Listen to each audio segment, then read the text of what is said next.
Hello and welcome to the next Menopause Morning. Today's an exciting day because we're going to talk about menopause in a different way. We're going to talk about it from the recognition that there's something far that happens that occurs hormonally far before anything happens with estrogens. And typically speaking, when you're dealing with with any kind of menopause symptoms, you're typically told that you need to be taking estradiol typically, and also progesterone, and then sometimes even testosterone.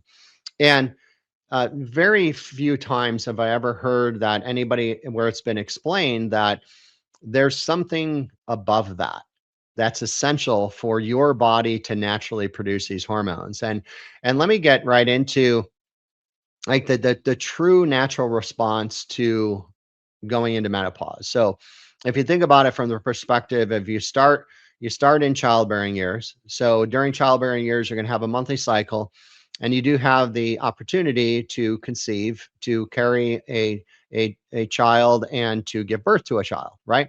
And that's all a part of those childbearing years. Now, then you make the transition from there into perimenopause.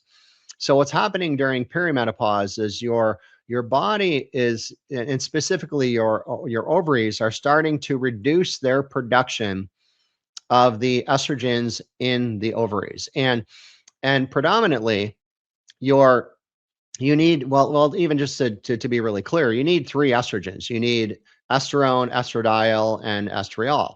Well, during childbearing years, you're going to produce in the ovaries a higher level of the estradiol, because the estradiol is very important for you having a proper monthly cycle, and very important for the ability to conceive, carry a child, and to give birth, right? Now, once you make that transition from childbearing years into perimenopause, well, now at some point in this perimenopause state, you're going to lose the ability to conceive, and you're going to begin to start having, less and less of your monthly cycle, to the point where your cycle is going to be eliminated. Now, at that point, your body doesn't need the same amount of estradiol, because again, you're no longer having a monthly cycle, and you're not going to have the opportunity to conceive. And that pushes you from perimenopause into menopause. And then, basically you're going to go from that very quickly into what we would refer to as a postmenopausal state. Now, with all this said, your body, the way your body has been created and has evolved over the years, your body still has the ability to maintain perfect hormone production throughout all of this. And it's even very well documented. It's about 2 million women in the US enter menopause every year. And of those 2 million women, about 15% don't have menopause symptoms. And there are two symptoms of menopause that are true symptoms of menopause, but those are symptoms of you no longer have a monthly cycle and you can't conceive. I've been working with women with menopause for I've been in practice since January of 2001. So I've been in practice for 25 and a half years. And all but 4 of those years, I've been working with hormones. So for the last 21 and a half years, I've been working with hormones. And what I can tell you of working with women that are making these transitions, when you talk about no longer having a monthly cycle, no longer being able to conceive, like most women, perhaps yourself, you're pretty excited about that. Sounds like a good thing to not have a monthly cycle and to be past the conception years. But the whole thing though is, like, if your body is all working properly, if your hormonal system is still in proper health and function, that's all that will happen to you. You see, because the other symptoms that you're told are symptoms of menopause, which is, the weight gain, the hot flashes, the mood swings, the sleeplessness, the fatigue, the brain fog, the osteoporosis, the cardiovascular risk, the cancer risk, like all these different things that are going on. It really isn't what we would. It really isn't menopause. It's going through menopause with something that isn't working in your hormonal system. And I'll get into that something a little bit.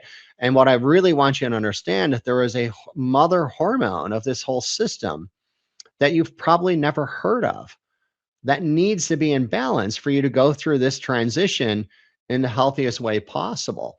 And it's not just the mother hormone itself.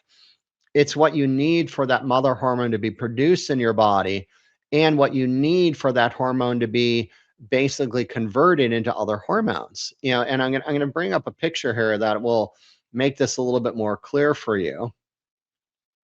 So if we look at this picture here, now you'll notice on the bottom right where it says estrogens, just above that is testosterone. And if we look on the upper left, you see progesterone.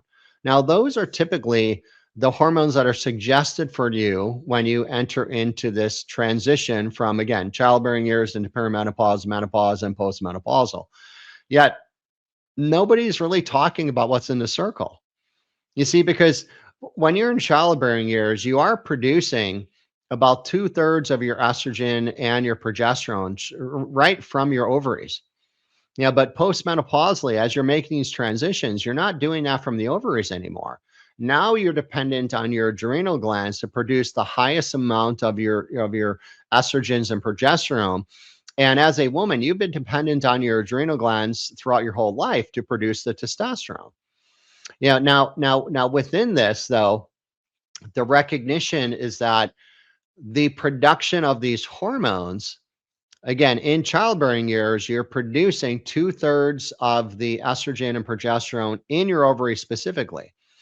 But postmenopausally, or as you're making the transition, again, perimenopause, menopause, and postmenopausally, what you're really dependent on is you're dependent on the production of pregnenolone, which is your mother hormone.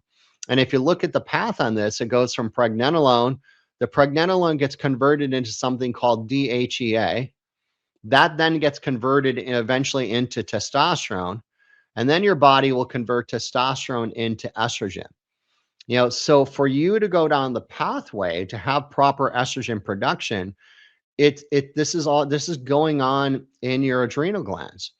And for you to produce the pregnenolones, for you to produce the mother hormone, you need proper amounts of a B vitamin. It's called vitamin B5, and preferably it needs to be in the form of pantothenic acid. There are two different forms of B5. There's a pantothenic acid and a panthenine. Well, the only form of the B5 that goes into the pathway to convert into this coenzyme called acetyl-CoA is specifically the pantothenic acid. All right, the panthenine gets processed much quicker and doesn't help this pathway. So now why this is so important is you need, number one, optimal amounts of vitamin B5 in a pantothenic acid form. And what your body will do is your body will convert that pantothenic acid into a coenzyme called acetyl-CoA. Now, to understand what your body does with this is it takes that acetyl-CoA and your own production of cholesterol in your body, which is mostly produced in your liver, but can be produced in other cells in your body. But these end up being the most important two foundational ingredients needed for your body to produce pregnenolone. And let's just remember that pregnenolone is the mother hormone that every hormone is going to be a conversion from. So again, repeating, so once you have the pregnenolone, and as I said, it's all about the conversion. Now the pregnenolone can be converted into DHEA. The DHA can eventually be converted into testosterone, and then the testosterone can eventually be converted into estrogens. And I'll come back to this in a little bit to talk to you about like what estrogens are really being converted in this process as well. Now, the other side of this, because you have to look at the whole picture here, it's not just about DHA and testosterone and estrogen. The other pathway goes from pregnenolone, so it goes from the mother hormone, gets converted into progesterone. That then gets converted into cortisone, which is your body's natural anti-inflammatory. And then that cortisone can be converted into cortisol, and the cortisol and cortisone can be converted back and forth between each other based on needs. So if you have a lot of inflammation in the body, you'll produce more cortisone. If you have more of a mental and emotional stress response, you'll produce more cortisol. And to recognize that the progesterone, one of its primary jobs is to remove estrogen from the body as well, to move it into the liver so the liver can process this. So now what else is very important with this process? Now, if you have the correct amount of the pantothenic acid, I typically recommend anywhere from 300 milligrams to 500 milligrams of pantothenic acid daily. And you want to make sure you have a proper cholesterol level.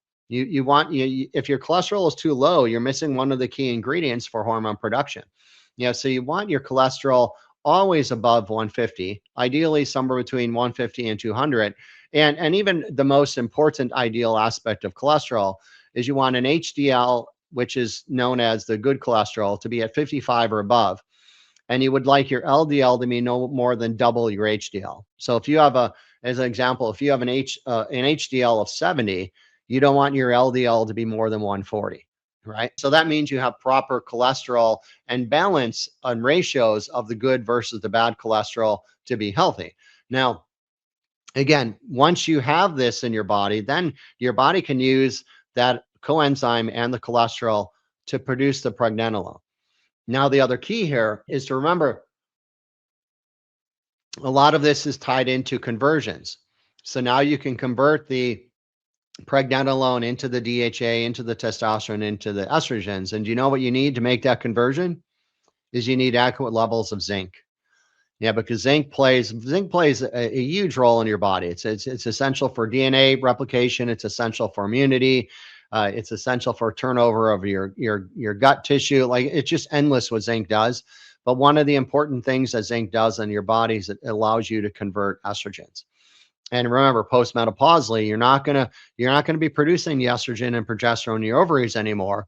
You're dependent on your adrenal glands to produce the pregnenolone and the pregnenolone to convert down these pathways. So when you can do that and put into this, I talked to this about this a couple weeks ago, and you could refer back to that particular episode where I was talking about the importance of all three estrogens and really your liver, because postmenopausally, so remember, in childbearing years, you need more estradiol specifically because that's important for that monthly cycle that you're going to have a healthy monthly cycle and to be able to conceive. But your body naturally doesn't need as much estradiol. So what gets produced in your adrenal glands or through this conversion because of the mother hormone of pregnenolone, now your body is most notably going to produce estrone. And then what happens is the estrone ends up in your liver, and then your liver has the ability to convert the estrone into the necessary levels of estradiol and estriol that you want in your body. So I've got a lot of past menopause mornings that I talked about specifically their liver, or I talked specifically about the estrogens. And if your if your adrenal glands, and it's deeper than just adrenals, it's how your brain, your hypothalamus, your pituitary, and adrenals work collectively together. But if that's all working properly, and you have adequate levels of pantothenic acid and adequate levels of zinc, guess what? You can maintain the perfect hormone balance that you need, that you desire, to only have the two true symptoms of menopause, which I said is you no longer have a monthly cycle and you can't conceive anymore, and that's it.